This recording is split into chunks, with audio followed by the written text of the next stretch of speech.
الحمد لله رب العالمين الرحمن الرحيم مالك يوم الدين إياك نعبد وإياك نستعين اهدنا الصراط المستقيم صراط الذين أنعمت عليهم غير المغضوب عليهم ولا الضالين بسم الله الرحمن الرحيم قل هو الله أحد الله الصمد لم يلد ولم يولد ولم يكن له كفوا أحد بسم الله الرحمن الرحيم قل هو الله أحد الله الصمد لم يلد ولم يولد ولم يكن له كفوا أحد بسم الله الرحمن الرحيم قل هو الله أحد الله الصمد لم يلد ولم يولد ولم يكن له كفوا أحد اللهم اغفر للمؤمنين والمؤمنات والمسلمين والمسلمات الأحياء منهم والأموات اللهم تابع بيننا وبينهم بالخيرات إنك مجيب الدعوات إنك على كل شيء قدير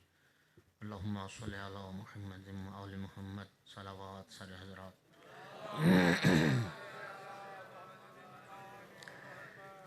یہ میرے محترم گیٹ کے باہر جو دوست بھائی کھڑے ہیں تو یہ نا برآمدہ خالی پڑا ہے، کافی ساری جگہ اندر ہے. اب ظاہر ہے 1 گھنٹہ تو میں پڑھوں گا تو کھڑے کھڑے تھک جائیں گے آپ بالکل مجلس ہماری کو کچھ نہیں ہوتا. آپ بسم اللہ تشریف لے آئیں، آگے گزر جائیں، کافی ساری جگہ ہے تو وہاں آرام سے سکون سے بیٹھ کے یا یہ دروازے سے اگر کچھ دوست اٹھ کے آگے آ جائیں تو پھر اس طرح بھی آسانی ہو جائے گی. ایک صلوات سارے بلند آواز سے پڑھ دیں.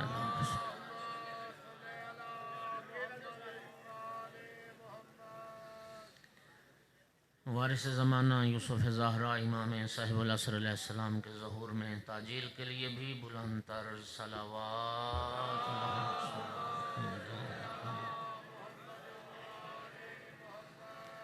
بانیان جشن کے وسعت رزق اور ان کی توفیقات خیر میں اضافے کے لیے اور ان کی اصلاح محبت و ولایت پر استقامت کے لیے بھی بلند تر صلوات.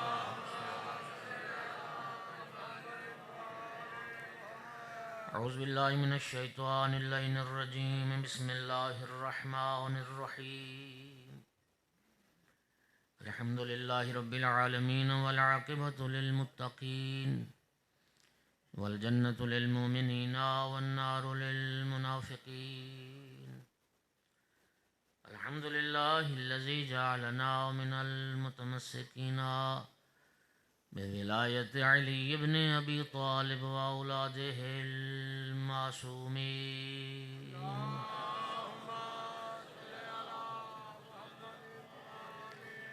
الصلاۃ والسلام والتحیۃ والاکرام علی رسولہ الکریم شفیع المذنبین انیس الغریبین ورحمۃ للعالمین. اعنی العبد المؤید الرسول المسدد المحمود الاحمد المصطفى الامجد ابا القاسم محمد.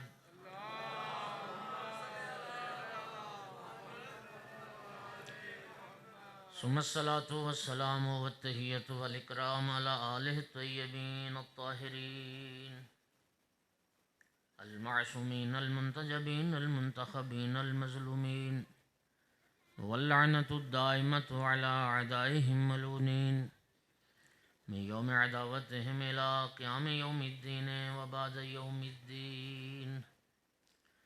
أما بعد فقال سبحانه وتعالى في كتابه المجيد بسم الله الرحمن الرحيم قل لا أسألكم عليه أجرا إلا المودة في القربى والصلوات.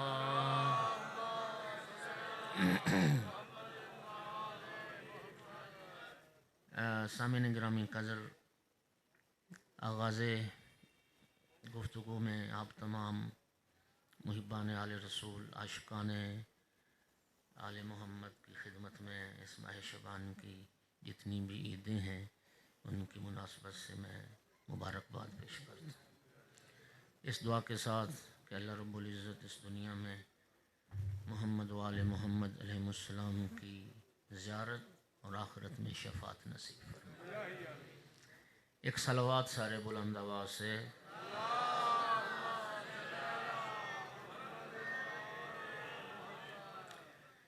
سورہ مبارکہ شورا کی آیت مجیدہ کا ایک چھوٹا سا حصہ ہے جو میں نے تلاوت کیا ہے. یہ مکمل آیت تو نہیں ہے، ایک ٹکڑا ہے چھوٹا سا، لیکن علامہ علی نقی نے جیسے لکھا کہ چند آیات قرآن پاک میں ایسی ہیں کہ مکمل آیت نہیں، آیت کا حصہ ہے، لیکن انداز ایسے ہی ہے جیسے مکمل آیت ہو. ان میں سے یہ آیت جو آیت مودت کے نام سے جانی اور پہچانی جاتی ہے. میرے انتہائی محترم سامعین، یہ قرآن پاک کی واحد آیت ہے جس آیت میں اللہ رب العزت نے پیغمبر کے قرابت داروں کی مودت کو فریضہ قرار دیا ہے. یہ واحد آیت ہے جس میں پیغمبر کے قرابت داروں کی مودت کو اللہ نے اجر رسالت کے طور پر طلب فرمایا. میرا ایک مشاہدہ ہے، یہ جملہ میں کئی بار آپ کو سنا چکا ہوں. برادران کچھ ایسے ہیں جب ان سے بات ہوتی ہے نا جی تو کہتے ہیں جی ہم اہل بیت سے بھی محبت کرتے ہیں. جی ہم اہل بیت سے بھی محبت کرتے ہیں. آیت مودت پکار پکار کے کہہ رہی ہے اہل بیت سے بھی محبت نہیں کرنی، اہل بیت سے ہی محبت کرنی.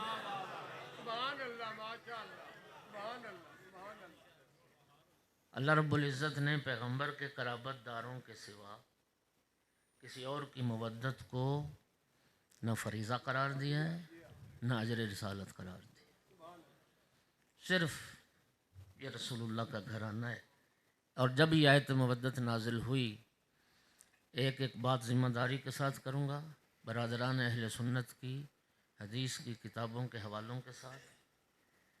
جناب جابر ابن عبداللہ انصاری نے اور جناب ابو سعید خدری نے پھر سرکار سے پوچھا یا رسول اللہ من قرابتک الذین وجبت علینا مودتہم، یا رسول اللہ آپ کے وہ کون سے قرابت دار ہیں جن کی مودت ہم پر واجب کی گئی؟ سرکار نے فرمایا ہم علی و فاطمہ والحسن والحسین. اور اسی آیت کی طرف امام شافعی نے اپنے کلام میں فرمایا تھا کہ یا اہل بیت رسول اللہ حبکم فرض من اللہ فی القرآن انزلہ کفاکم من عظیم القدر انکم من لم یصلی علیکم لا صلاۃ لہ. اہل بیت رسول، اللہ نے آپ کی محبت کو قرآن میں واجب قرار دیا ہے. اللہ نے آپ کی محبت کو قرآن میں فریضہ قرار دیا ہے. وَقَفَاكُم مِّنْ عَظِيمِ الْقَدْرِ أَنَّكُمْ، اے اہل بیت رسول، آپ کی عزت و عظمت اور آپ کے مقام و مرتبہ کے لیے صرف اتنی ساری بات ہی کافی ہے. من لم یصلی علیکم لا صلاۃ لہ، جو نماز پڑھے اور نماز میں آپ پر درود نہ پڑھے اللہ اس کی نماز کو قبول ہی نہیں. میرے دوستو ذرا سن لیں، بات جذبات کی نہیں ہے، بات عقل کی ہے، علم کی ہے، عقیدت کی ہے. میرے محترم سامعین، صحابہ کرام ہماری آنکھوں کا نور، تارا، ان کی قدموں کی خاک ہماری آنکھوں کا سرما، ان کے جوتے ہمارے سر کا تاج. لیکن یاد رکھیے فرق کتنا ہے آل میں اور اصحاب میں.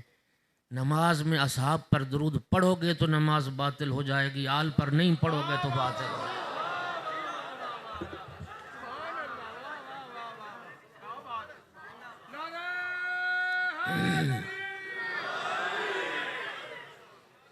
اور یہ بھی ایک لمحہ فکریہ ہے، یہ لے کے جائیے گا بات. ہمارے تو درود بھی دو دو بن گئے ہیں. نماز والا درود اور ہے اور نماز کے علاوہ والا درود اور ہے. وہ اصل درود وہی ہے جو نماز میں پڑھا جاتا ہے، اور نماز میں پیغمبر کے ساتھ صرف پیغمبر کی آل پر درود. میرے محترم سامعین، اللہ آپ کو سلامتی عطا کرے. نہج البلاغہ میں مولا امیر المومنین علی ابن ابی طالب علیہ السلام کا خطبہ موجود ہے، دو جملے سنانے لگا ہوں. علی مولا فرماتے ہیں لا یقاس بآل محمد من هذه الامت احد، سرکار کا جملہ سنیے، فرماتے ہیں کہ پوری امت میں سے ایک فرد بھی ایسا نہیں ہے جس کا قیاس آل محمد کے ساتھ کیا جا سکے۔ توجہ چاہ رہا ہوں، ایک فرد بھی، مولا امیر فرما رہے ایک فرد بھی امت پیغمبر میں سے ایسا نہیں ہے جس کا قیاس آل رسول کے ساتھ کیا جا سکے۔ یاد رکھو، امت کا مقام اور ہے اور آل محمد کی شان اور۔ جملہ سنیے، فرماتے ہیں کیوں نہیں کسی فرد کا قیاس آل رسول کے ساتھ ہو سکتا؟ فرمایا کیفا یسوا بہم من جرت نعمتہم علیہ ابدا۔ مفتی جعفر حسین صاحب قبلہ نے کیا خوبصورت ترجمہ کیا اس جملے کا۔ فرماتے ہیں جو بندہ آل محمد کے دسترخوان نعمت پر پروان چڑھتا رہا ہو وہ آل محمد کی برابری کیسے کر سکتا؟ ممنون احسان کبھی محسن کے برابر نہیں ہو سکتا۔ ممنون احسان کبھی محسن۔ اللہ اکبر، یا رسول اللہ،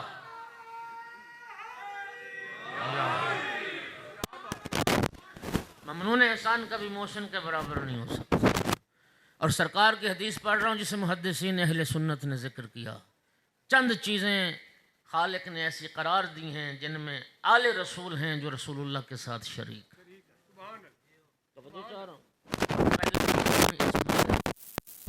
اس طرح رسول اللہ کی ذات معصوم ہے، اسی طرح سے ائمہ اہل بیت بھی معصوم ہے۔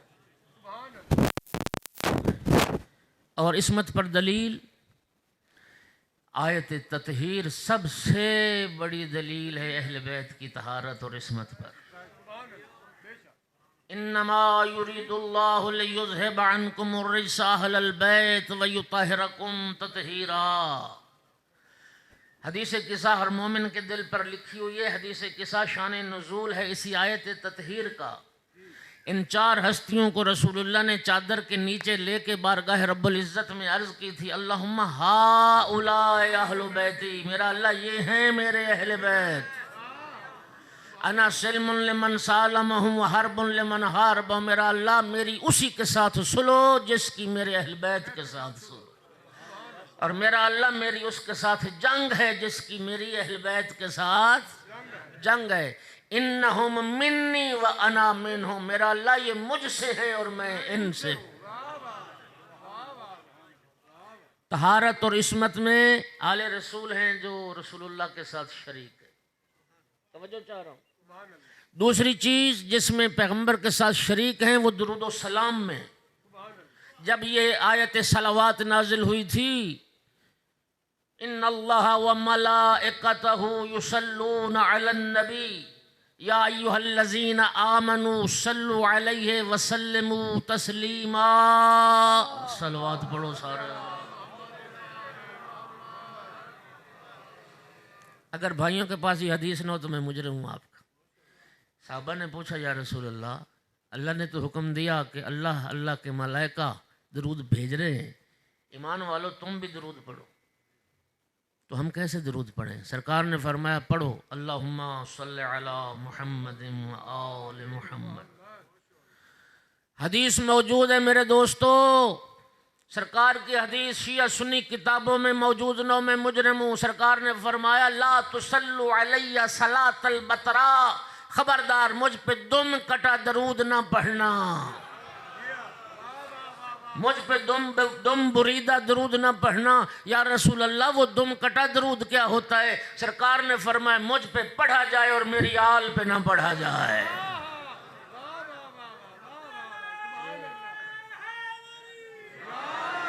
یہ آل رسول ہیں جو درود میں بھی رسول اللہ کے ساتھ شریک ہیں، رسول اللہ کے ساتھ درود میں بھی شریک ہیں، نماز میں بھی شریک ہیں، عصمت میں بھی شریک ہیں۔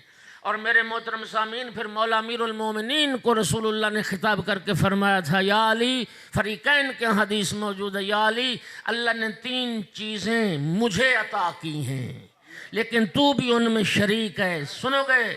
سرکار نے فرمایا یا علی اللہ نے جنت اور دوزخ کا مالک مجھے بنایا ہے، لیکن تقسیم کرنے والا تو ہے۔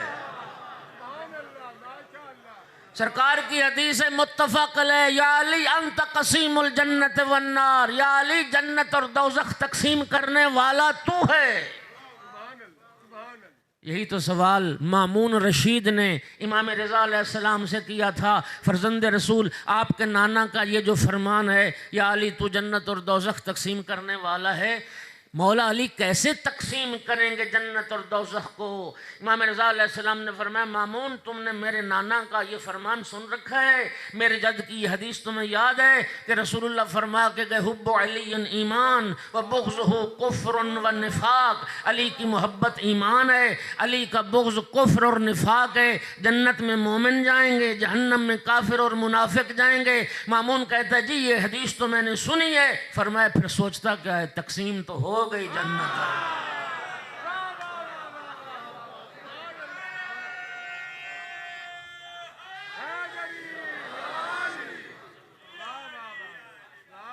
جنت و دوزخ کا مالک میں۔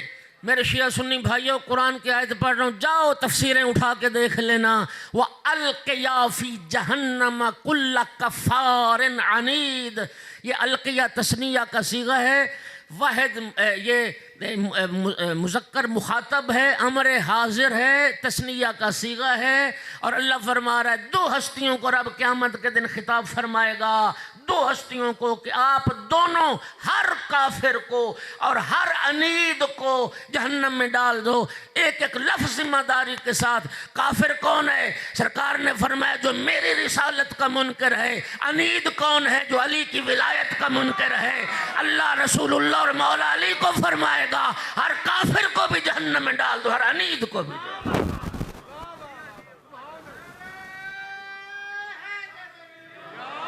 مالک میں، تقسیم کرنے والا تو۔ پھر سرکار نے فرمایا یا علی، توجہ چاہ رہا ہوں، کوثر کا مالک میں، ساقی تو ہے۔ کوثر کا مالک میں ہوں، کوثر کا مالک میں ہوں، اس کا پلانے والا تو ہے۔ اور پھر توجہ چاہ رہا ہوں، سرکار نے فرمایا یا علی لواء الحمد میرا ہے، اٹھانے والا تو ہے۔ اور سرکار کی حدیث ہے قیامت کا دن وہ دن ہے جس دن اس لواء الحمد کے سائے کے سوا کوئی سایہ نہ ہوگا۔ پتہ نہیں علم سے نفرت کرنے والے کہاں جائیں۔ صلوات تو پڑھ دو محمد و آل محمد کی ذات۔ میرے دوستو، یہ گھرانہ ہے رسول اللہ کا جو ان فضیلتوں میں رسول اللہ کے ساتھ شریک۔ اس گھرانے کی محبت کو اللہ نے واجب قرار دیا، اور اس گھرانے میں سے جو خصوصیت امام حسین علیہ السلام کو حاصل ہے، یقین فرمائیے ہمارے محدثین اہل سنت نے حدیث ذکر کی جو میں نقل کر رہا ہوں۔ حضرت عبداللہ ابن عباس سے یہ روایت ہے، کہتے میں رسول اللہ کے ساتھ ہم سفر تھا، سرکار دو عالم بھی ایک ناکہ پر سوار تھے، میں بھی ایک ناکہ پر سوار تھا۔ ہم کہیں جا رہے تھے، راستے میں اچانک سرکار نے ناکہ کو روکا، سرکار ناکہ سے اترے اور 5 سجدے بجا لائے، نہ قیام نہ رکوع، صرف 5 سجدے۔ 5 سجدے بجا لانے کے بعد سرکار پھر ناکہ پہ سوار ہو گئے۔ میں نے عرض کی یا رسول اللہ، زندگی میں پہلی بار ایسا عمل آپ سے سرزد ہوتے دیکھا ہے، یا رسول اللہ یہ جو آپ سجدے بجا لائے بغیر قیام و رکوع کے، ان کا راز کیا تھا؟ سرکار نے فرمایا ابن عباس، ابھی جبرائیل خالق کی طرف سے میرے پاس یہ پیغام لائے تھے۔ جبرائیل نے آ کے عرض کی یا رسول اللہ، اللہ رب العزت فرما رہا ہے میں آپ کے بھائی علی مرتضیٰ سے محبت کرتا ہوں۔ جب میں نے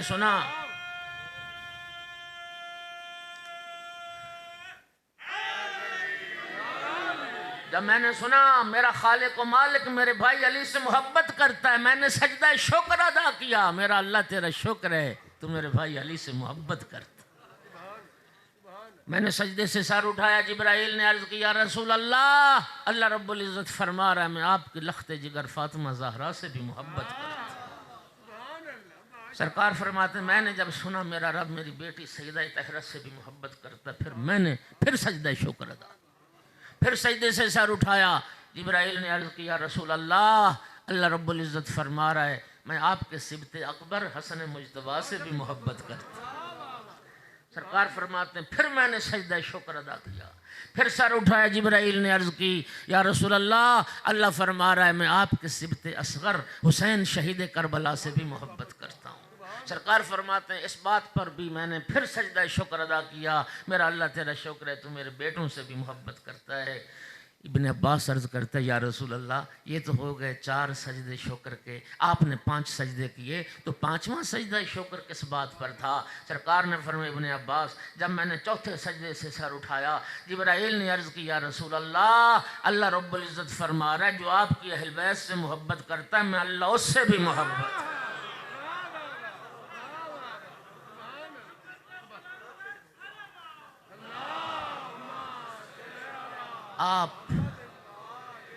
آپ وہ خوش نصیب لوگ ہیں، اللہ آپ سے محبت کرتا ہے اس لیے کہ آپ آل رسول سے محبت کرتے ہیں۔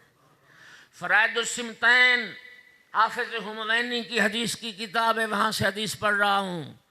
دائیں زانوں پہ رسول اللہ نے امام حسن مجتبیٰ کو بٹھایا ہوا تھا، بائیں زانوں پہ امام حسین علیہ السلام کو بٹھایا ہوا تھا، اور سرکار نے فرمایا صحابہ کے مجمع میں الا ومن احبنی واحب الحسن والحسین واباہما وامہما کان معی فی درجتی یوم القیامہ۔ فرمایا ساتھیو صحابیو سن لو، جو بندہ مجھ سے محبت کرے گا، میرے بیٹے حسن اور حسین سے محبت کرے گا، ان کے پاک بابا علی سے محبت کرے گا، ان کی پاک ماں سیدہ طاہرہ سے محبت کرے گا، وہ محبت کرنے والا قیامت کے دن جنت میں اسی مقام پہ ہوگا جس مقام پہ میں مصطفیٰ۔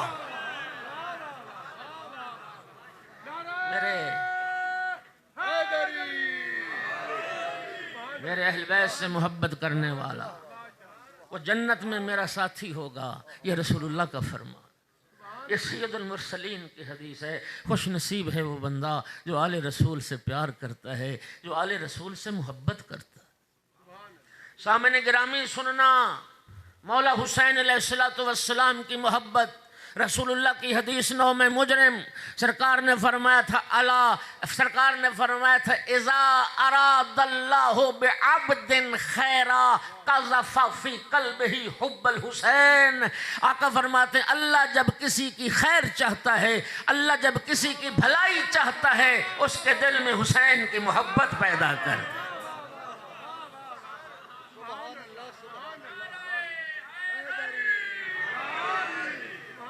اللہ رب العزت جب کسی کی بھلائی چاہتا ہے اس کے دل میں امام حسین علیہ السلام کی محبت پیدا کر دیتا ہے۔ آپ وہ خوش نصیب لوگ ہیں، آپ وہ خوش نصیب لوگ ہیں، اللہ آپ سے محبت کرتا ہے اس لیے کہ آپ آل رسول سے محبت کرتے ہیں۔ اللہ آپ کی بھلائی چاہتا ہے، تبھی تو امام حسین علیہ السلام کی محبت آپ کے دلوں میں پیدا کی۔ اگلا جملہ حدیث کا اذا اراد اللہ بعبد خیرا قذف فی قلبہ حب زیارت الحسین۔ اللہ جب کسی کی بھلائی چاہتا ہے اس کے دل میں زیارت حسین کا عشق پیدا کرتا ہے۔ بتائیے اللہم صلی علی محمد۔ ہے نا ہر مومن کی تمنا، ہے نا ہر مومن کی تمنا۔ اور خدا کی قسم چھٹے امام کی حدیث سنو، صادق آل محمد علیہ السلام نے ارشاد فرمایا ما من ملک مقرب ولا نبی مرسل الا وهو يسأل اللہ تعالی ان یزور قبر الحسین۔ سرکار فرماتے ہیں کوئی ملک مقرب ایسا نہیں ہے، کوئی نبی مرسل ایسا نہیں ہے جو اللہ سے زیارت حسین کی دعا نہ کرے۔ اور سننا، سرکار نے فرمایا جب قیامت کا دن آئے گا زائرین امام حسین کو نوازا جائے گا۔ اللہ رب العزت کی طرف سے جو زائر امام حسین کی تعظیم اور تکریم ہوگی، چھٹے امام کے جملے فرماتے ہیں اس وقت میدان قیامت میں موجود ہر فرد یہ حسرت کرے گا اور یہ تمنا کرے گا کاش میں بھی کربلا گیا ہوتا، کاش میں نے بھی امام حسین علیہ السلام کی زیارت کی ہوتی۔ سرکار فرماتے تھے اللہم انی احب الحسن والحسین واحب من یحبہما، میرا اللہ تو جانتا ہے میں حسن اور حسین سے محبت کرتا ہوں، میرا اللہ تو بھی ان سے محبت کر جو میرے حسنین سے محبت کر، اے اللہ تو بھی ان سے پیار کر جو میرے حسن اور حسین سے پیار کر۔ وَإِذَا أَرَادَ اللَّهُ بِالْعَبْدِ شَرًّا قَذَفَ فِي قَلْبِهِ بُغْضَ الْحُسَيْنِ۔ پھر سرکار نے فرمایا اللہ جب کسی کی برائی چاہتا ہے نا، بس اس کے دل میں پھر حسین کا بغض ڈال دیتا ہے۔ جب خدا کسی کا شر چاہتا ہے اس کے دل میں مولا حسین کا بغض اور مولا حسین کی زیارت کا بغض ڈال دیتا ہے۔ آپ تو خوش نصیب ہیں، رب نے آپ بھلائی کا ارادہ کیا، امام حسین کی محبت کو پیدا کیا۔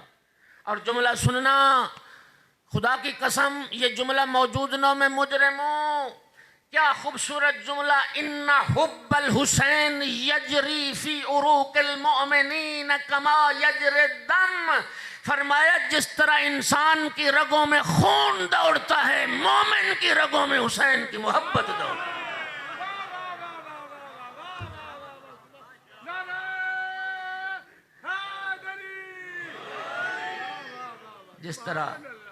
جس طرح انسان کی رگوں میں خون دوڑتا ہے مومن کی رگوں میں مولا حسین کی محبت دوڑتی، مولا حسین کا عشق دوڑتا۔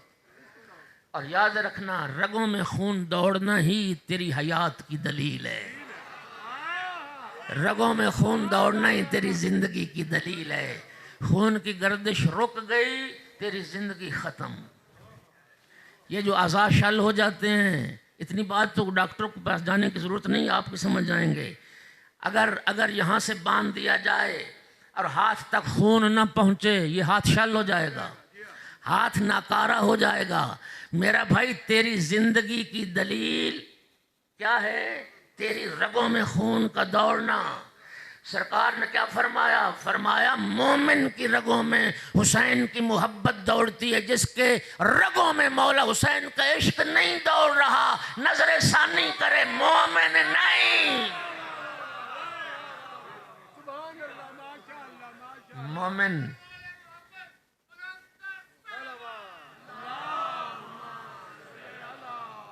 مومن ہوتا تو اس کی رگوں میں مولا حسین کا عشق گردش کرتا۔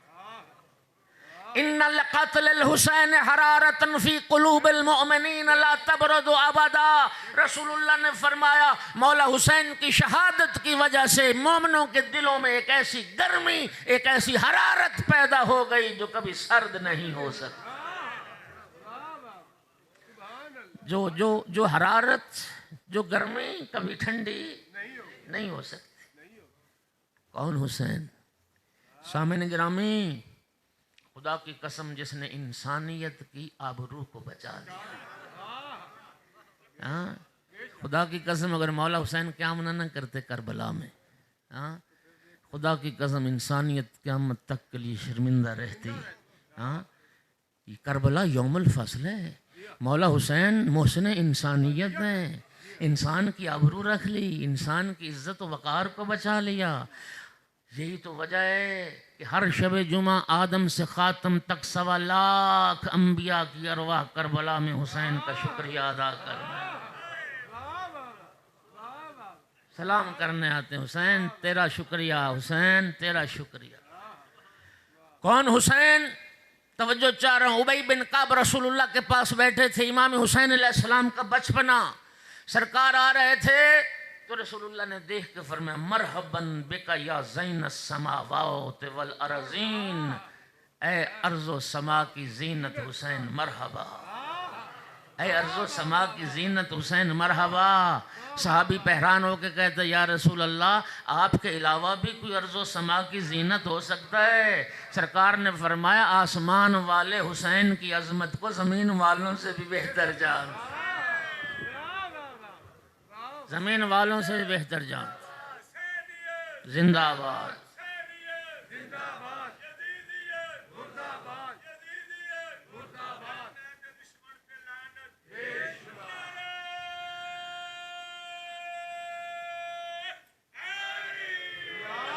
اور جملہ سننا، سرکار دو عالم امام حسین علیہ السلام کو دیکھ کے فرماتے تھے، ذمہ دار ہوں حدیث کا، کانا رسول اللہ صلی اللہ علیہ وآلہ وسلم بابا الحسن والحسین، امام حسن علیہ السلام کو دیکھ کے بھی یہی جملے فرماتے تھے، امام حسین علیہ السلام کو دیکھ کے بھی یہی جملے فرماتے تھے۔ کیا جملے ہوتے تھے؟ بے ابی انتا و امی یا حسن، حسن بیٹا تجھ پہ میرے ماں باپ قربان ہو جائیں۔ امام حسین علیہ السلام کو دیکھ کے بھی یہی فرماتے تھے، بے ابی انتا و امی یا حسین، حسین تجھ پر میرے ماں باپ قربان ہو جائیں۔ اس حدیث میں تو ماں باپ قربان ہونے کی بات ہوئی، لفظوں کا ذمہ دار بار بار اس لیے کہتا ہوں تاکہ آپ مطمئن رہیں۔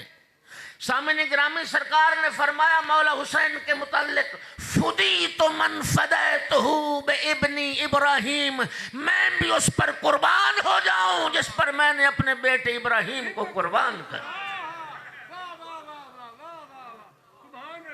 نہیں، مجھے تھوڑی سی شاید وضاحت کرنا پڑے گی۔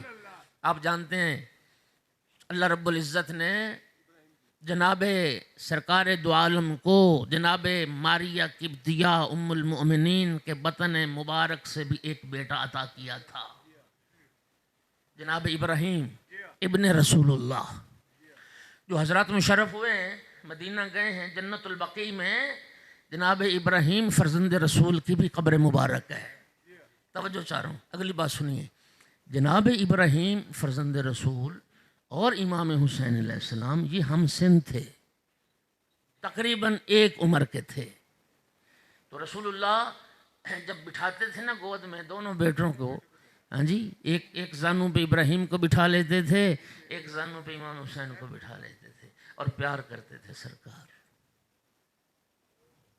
جبرائیل حاضر ہو گئے، یا رسول اللہ رب العزت فرما رہا ہے ان دو بیٹوں میں سے ایک کو رکھ لیں اور ایک کو دوسرے پر قربان کر دیں، ایک کو رکھ لیں دوسرے کو قربان کر دیں۔ ایک نگاہ ابراہیم کی طرف دیکھی، ایک امام حسین کی طرف دیکھی۔ رسول اللہ کو فیصلہ کرنے میں دیر نہیں ہوئی اور دیر نہیں لگائی، بس ایک نگاہ کر کے فیصلہ کر لیا، اور ان لفظوں کے ساتھ روایت موجود ہے، فرمانے لگے ابراہیم کی ماں کنیز ہے، ماریہ قبطیہ، ابراہیم کی ماں کنیز ہے، حسین کی ماں فاطمہ زہرا۔ ابراہیم کی ماں کنیز ہے، حسین کی ماں فاطمہ زہرا۔ اگر حسین کو کچھ ہوا تو 5 تن میں سے 4 تن دکھی ہوں گے، ہاں، اور اگر ابراہیم کو کچھ ہوا تو میں دکھی ہوں گا، ماریہ قبطیہ دکھی ہوگی، وہ کنیز ہے۔ میرا اللہ، میں ابراہیم کو حسین پر قربان کرتا۔ اور سننا، ایک بات اور سن لو، یا رسول اللہ آپ کی عظمت پہ ہمارے کروڑوں سلام۔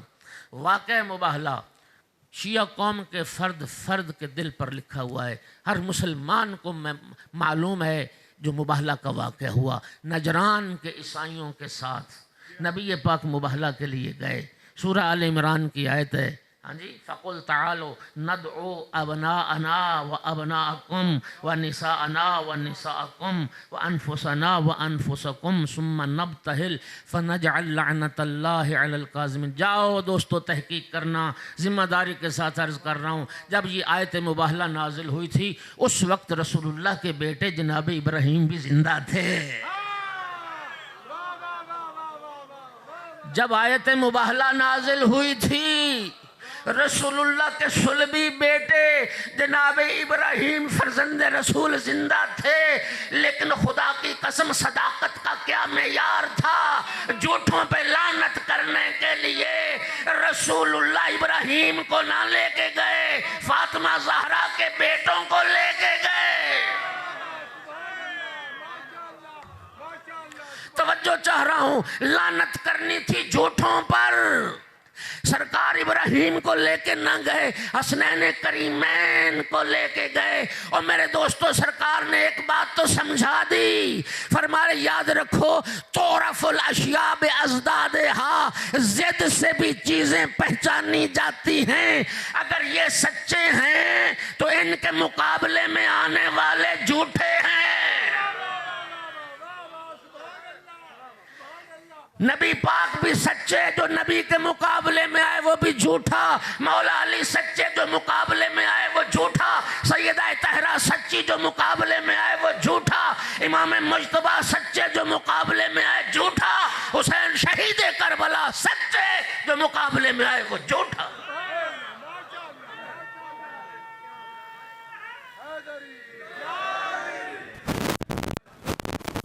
کیا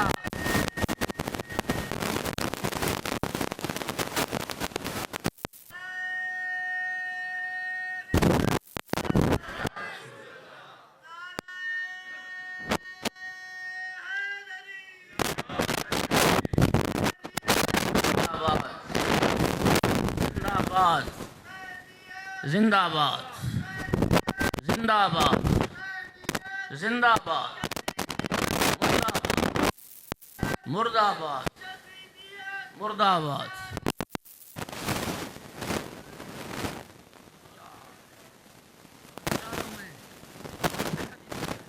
کیا فرمایا سرکار نے؟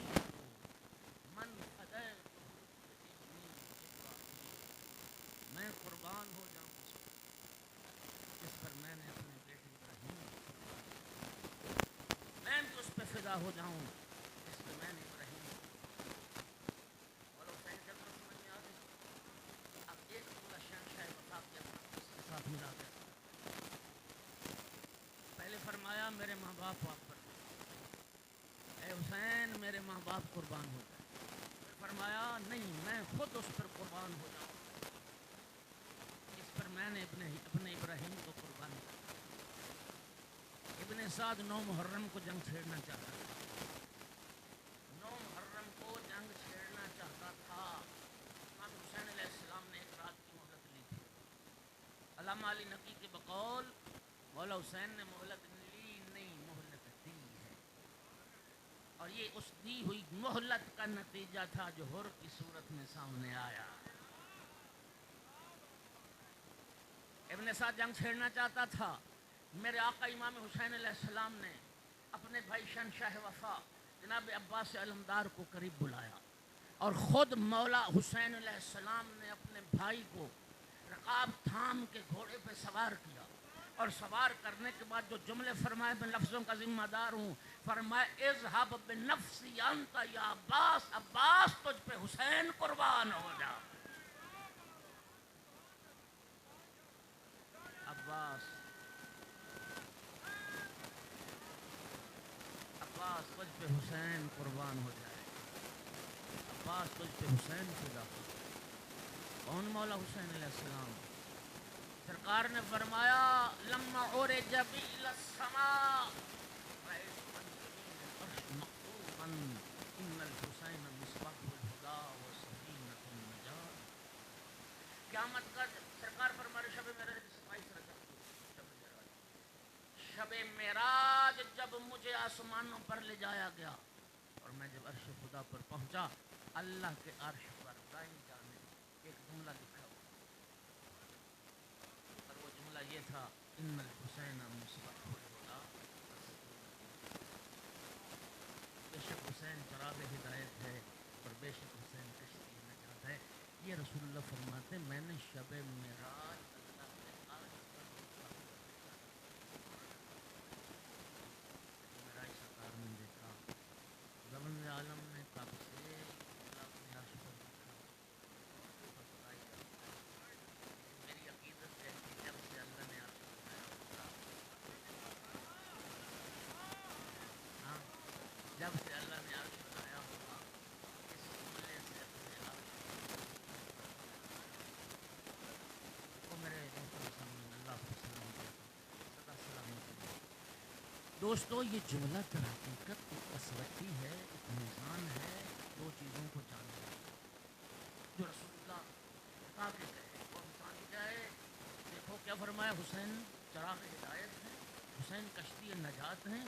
رسول اللہ نے یہ میزان عطا کر دیا، دنیا میں دیکھنا چاہتے ہو ہدایت کے راستے پر کون ہے، تو یہ دیکھو کس کا تعلق اس چراغ ہدایت کے ساتھ، اسی چراغ ہدایت کے ساتھ ہے۔ اور اگر دنیا میں یہ دیکھنا چاہتے ہو کہ نجات پانے والا کون ہے، تو یہ دیکھو کس کس کا تعلق اس سفینہ نجات کے ساتھ ہے۔ رسول اللہ فیصلہ فرما کے چلے گئے، اور میری امت یاد رکھنا، نجات چاہتے ہو تب بھی حسین کے دروازے پہ آنا پڑے گا، ہدایت چاہتے ہو تب بھی حسین کے دروازے۔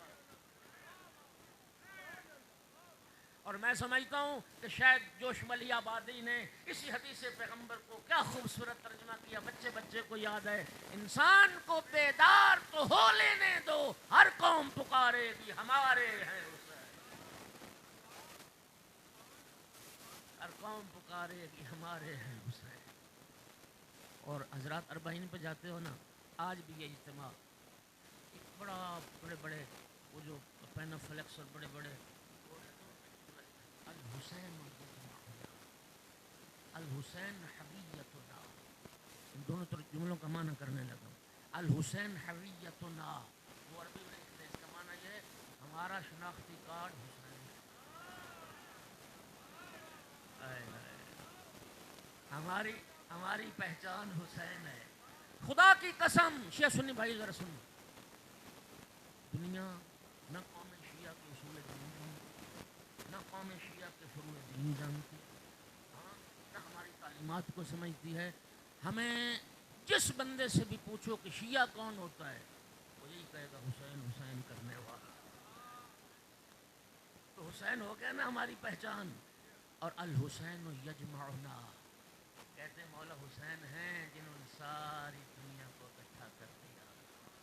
سنیے میرے محترم سامعین، انسانوں کی بہت ساری تقسیمات ہیں، جغرافیے کی بنیاد پر انسانوں کو تقسیم کیا جا سکتا ہے، یہ پاکستانی ہے، یہ افغانی ہے، یہ ہندوستانی ہے، یہ ایرانی ہے، یہ سعودی ہے۔ رنگ و نسل کی بنیاد پر تقسیم کیا جا سکتا ہے، مذہب و مسلک کی بنیاد پر تقسیم کیا جا سکتا ہے، ہنر اور پیشے کے لحاظ سے تقسیم کیا جا سکتا ہے۔ کروڑوں تقسیمات ہیں انسانوں کی، لیکن خدا کی قسم کربلا کے بعد، روز عاشور کے بعد، مولا حسین علیہ السلام نے ساری دنیا کے انسانوں کو صرف دو حصوں میں تقسیم کر دیا، یا حسین کے چاہنے والے یا یزید کے چاہنے والے۔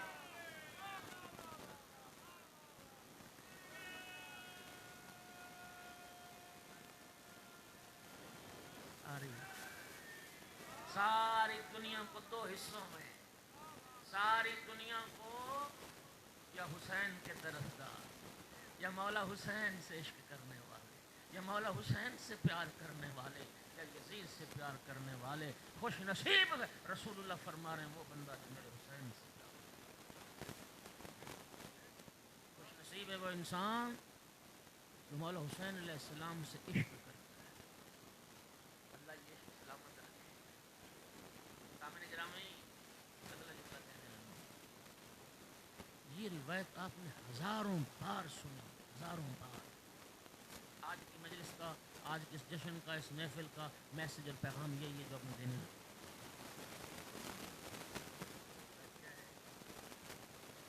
نانا کی مہر نبوت پر سجدے کی حالت میں امام حسین علیہ السلام کا سوار ہو جانا، سنیے نا، اور رسول اللہ کا اس وقت تک سجدے سے سر نہ اٹھانا جب تک مولا حسین اپنی مرضی سے اس رسالت سے اتر نہیں گئے۔ ایسے ہی ہے نا، ہزاروں بار سنی روایت۔ بہت میں ایسے کرتے ہیں، مجلس افضل ہے، تعداد مجلس۔ کسی شاعر نے نا بہت خوبصورت 4 مصرے کا ذرا سنی، اس نے کہا تھا نماز و مجلس شبیر کا ہے ایک، نماز و مجلس شبیر کا ہے ایک مزاج، تو قرب حق کا ارادہ تو آؤ مجلس میں، اختصار ہو پیش نظر نماز پڑھو، طلب ہو دل میں زیادہ تو آؤ مجلس میں۔ تھوڑی دیر کی عبادت کرنی ہے تو نماز پڑھ لو، زیادہ دیر کی عبادت کرنی ہے تو مظلوم کی مجلس میں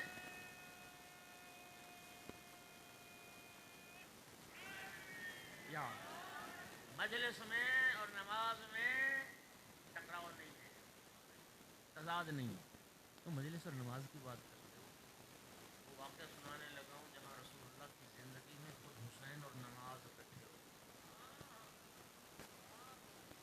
ہاں، خود مولا حسین اور نماز۔ اچھا آپ نے ہم جو لگو یہ واقعہ ہمارے نمبروں سے بیان ہوا، کچھ لوگوں نے تو پھر اصول و فروع کے جھگڑے پیدا کر دیے، نماز تو فروع ہے، حسین میں اصول ہوں۔ میرے بھائی ایسی گرمی میں یہ سمجھا نتیجہ جو نکالا آپ کے ذہن میں موجود ہے، نماز کو حقیر بنا کے پیش کیا، جی نتیجہ یہ نکالا اس روایت کا، اصول اور فروع کے جھگڑے۔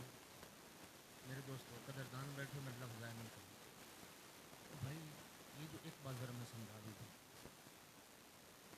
یہ نا اہمیت زیادہ یا کمی کی بات نہیں ہے، یہ جو اصول دین اور فروع دین کی تقسیم ہے، اس کا یہ معنی نہیں ہے کہ جس کی اہمیت زیادہ ہے وہ اصول دین ہوتے ہیں، جن کی اہمیت کم ہوتی ہے وہ فروع دین ہوتے ہیں۔ اہمیت کی بات نہیں، اہمیت کی بات کرو گے تو پھر میرے سوال کا جواب دو، رسول اللہ رسالت اصول دین میں ہے یا نہیں؟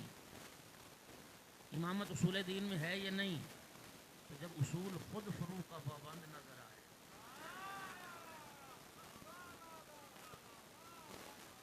مرضی آپ کی، ہاں، اصول جب خود فروع کا پابند نظر آئے تو پھر اس بحث کی گنجائش کہاں رہی؟ اہمیت کس کی کم اور کس کی زیادہ نہیں، جن چیزوں کا تعلق عقیدے سے ہے انہیں اصول دین کہتے ہیں، اور جن چیزوں کا تعلق عمل سے ہے انہیں فروع دین کہتے ہیں۔ کچھ عقیدے رکھنے واجب ہیں، کچھ عمل کرنے واجب ہیں۔ میرے محترم سنو، آج 3 نتیجے دینے لگا ہوں، اور سنانا دنیا کو نتیجہ یوں بھی نکالا جاتا ہے۔ سرکار کی پشت پہ سوار ہو گئے مولا حسین علیہ السلام سجدے کی حالت میں، اور رسول اللہ نے اس وقت تک سر نہیں اٹھایا جب تک مولا اپنی مرضی سے نہیں، یہ روایت ہے۔ اچھا اب ذرا سنیے، اگر مولا حسین علیہ السلام نماز کی اہمیت نہیں تھی تو رسول اللہ چھوڑ دیتے،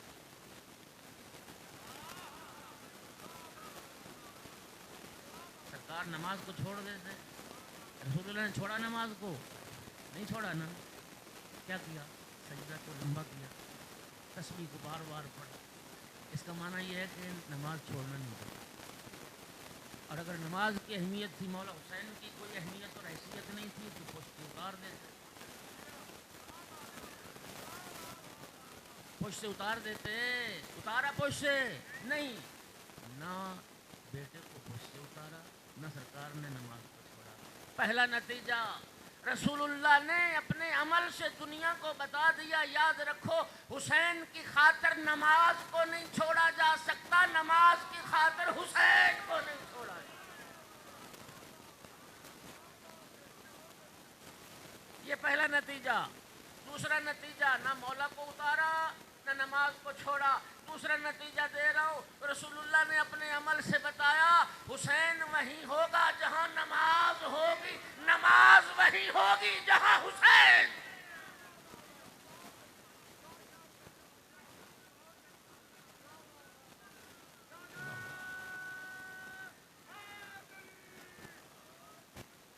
دو نتیجے۔ تیسرا نتیجہ، اگر مولا حسین علیہ السلام نانا کی پشت پہ سوار نہ ہوتے تو سرکار ذکر تسبیح کتنی بار پڑھتے؟ 3 بار، 1 بار واجب ہے، 3 بار سنت ہے، مستحب 3 بار۔ اور جب مولا حسین علیہ السلام سوار ہو گئے پھر سرکار نے ذکر تسبیح کتنی بار پڑھا؟ 72 بار، 72 دفعہ۔ پھر ساتھ دیجئے، اگر مولا حسین نہ آتے نانا کی پشت پہ تو پھر سرکار تسبیح پڑھتے 3 بار، اور جب مولا حسین علیہ السلام آ گئے تو آقا نے ذکر تسبیح پڑھا 72 بار۔ رسول اللہ نے عمل سے بتایا حسین کے آنے سے عبادتیں کم نہیں ہوتی، حسین کے آنے سے عبادتیں بڑھ جایا کریں۔ اور سنو، مولا حسین علیہ السلام زندگی میں نمازیں چھڑوانے نہیں آتے، سجدے چھڑوانے نہیں آتے، سجدے لمبے کروانے آتے۔ حسینیوں کی نمازیں لمبی ہوا کرتی ہیں، حسینیوں کے سجدے لمبے ہوا کرتے ہیں۔ مولا حسین کی نماز کو یاد رکھنا. اور یہ جو 11 شعبان کی شب ہے، کل 11 کا دن سن چکے ہیں. پتہ ہے یہ کس شہزادے کی ولادت مسعادت کی شب ہے؟ ہاں جناب علی اکبر. لیکن میں ایک لفظ میں کروانے لگا ہوں، دیکھوں گا کتنے لوگ اس جملے کی قدر کرتے ہیں. میرے دوستو، آج کی جو شب ہے یہ مؤذن کربلا کی ولادت کی شب ہے.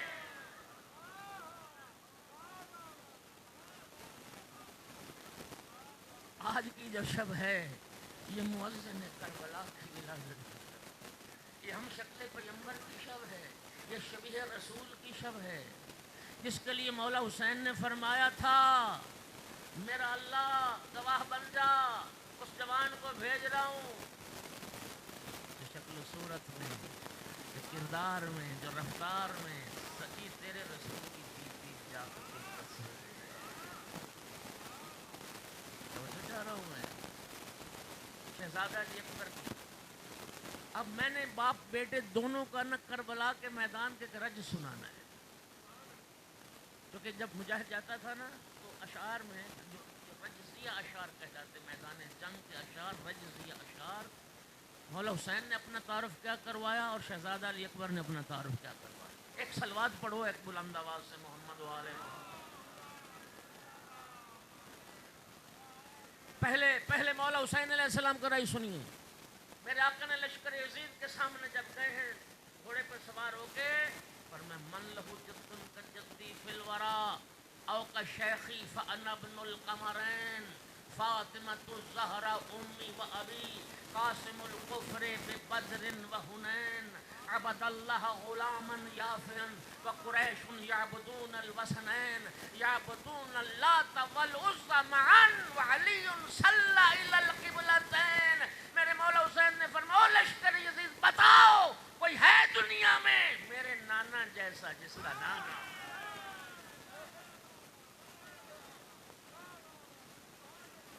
کون ہے دنیا میں میرے نانا جیسا جس کا نانا ہو اور میرے دادا جیسا جس کا دادا ہو.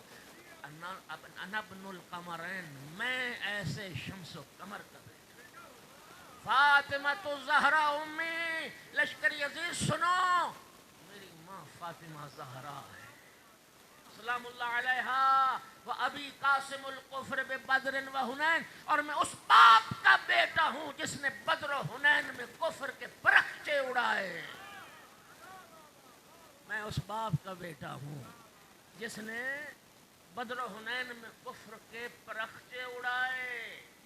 عبد اللہ غلاما یافعا، میں اس باپ کا بیٹا ہوں جو ابھی جوانی کی دہلیز پہ نہیں پہنچے تھے اور اس وقت سے اللہ کی عبادت کر رہے تھے. وقریش یعبدون الوثنین، جبکہ سارے قریش بتوں کی پوجا میں مصروف تھے. یعبدون اللات والعزى معا، او لشکر یزید جس زمانے میں سارے قریش لات اور عزیٰ کی عبادت کر رہے تھے، میرا بابا علی دونوں قبلوں کی طرف رخ کر کے نمازیں ادا.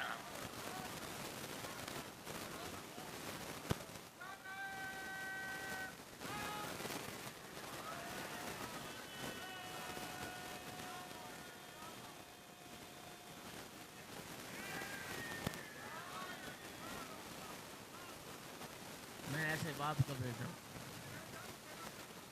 اللہ آپ کو سلامتی رکھے، اللہ آپ کو سلامتی رکھے. ہاں، یعبدون اللات والعزى معا وعلی صلی الی القبلتین. جب دنیا لات اور عزیٰ کی عبادت کر رہی تھی وہ ان دو بتوں کی پوجا میں مصروف تھے، میرا بابا دونوں قبلوں کی طرف رخ کر کے نمازیں. اور اللہ آپ کو سلام. یہ فیصلہ تو ہو گیا ہے، کوئی فیصلے کو سمجھے تو. رسول اللہ نے فیصلہ کر دیا تھا. رسول کا ایک فیصلہ سن لو. آپ نے فیصلے کی بات کی، شیعہ سن رہا میرے دوستو. اگر سیاستہ میں یہ حدیث موجود نہ تو میں مجرم ہوں. رسول اللہ کے جلیل المرتبہ صحابی تھے حضرت عمار یاسر. رسول اللہ کی حدیث موجود ہے، فرمایا تھا یا عمار ستقتلک فئۃ باغیہ، عمار تجھے ایک باغی گروہ قتل کرے گا. رسول تو بتا گئے باغی، اب باغی کی محبت تیرے دل سے نہ نکلے.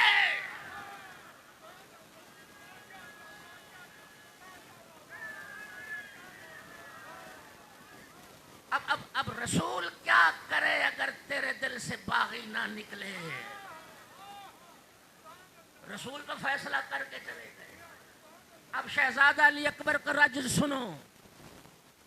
شہزادہ علی اکبر جب میدان کربلا میں پہنچے، انا علی ابن الحسین ابن علی نحن و بیت اللہ اولا بالنبی اضربکم بالسیف حتی ینسنی ضرب غلام من علوی ہاشمی واللہ لا یحکم فینا ابن الدعی. شہزادہ علی اکبر نے فرمایا لشکر یزید، میں علی ابن ابی طالب کے بیٹے حسین کا بیٹا علی،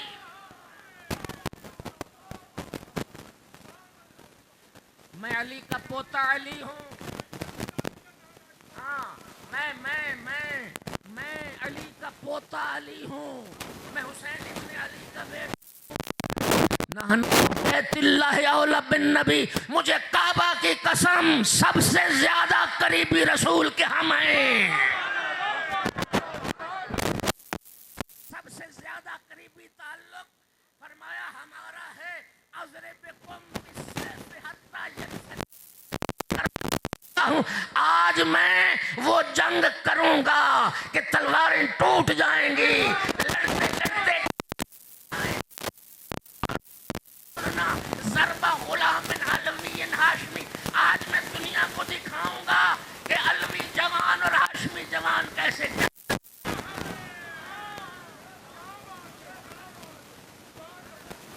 آج میں دکھاؤں گا دنیا کو دادا علی کیسے جنگ کرتا تھا. اور جملہ سننا، واللہ قسم کھا کے کہا واللہ لا یحکم فینا ابن الدعی. اور لشکر زی سن لو، خدا کی قسم حرام زادے کا بیٹا ہمارا حاکم نہیں بن سکتا.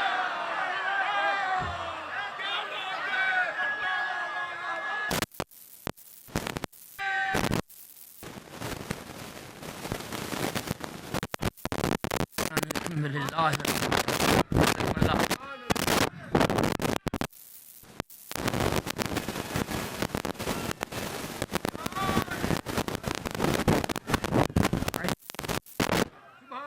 اے کریم اللہ، اے کریم. جی اچھا جی صاحب، آپ کی بھی خواہش ہے تو ایک صلوات تو پڑھ دو آل محمد کے ساتھ میں بلند آواز سے. شہزادہ علی اکبر انا علی ابن الحسین ابن علی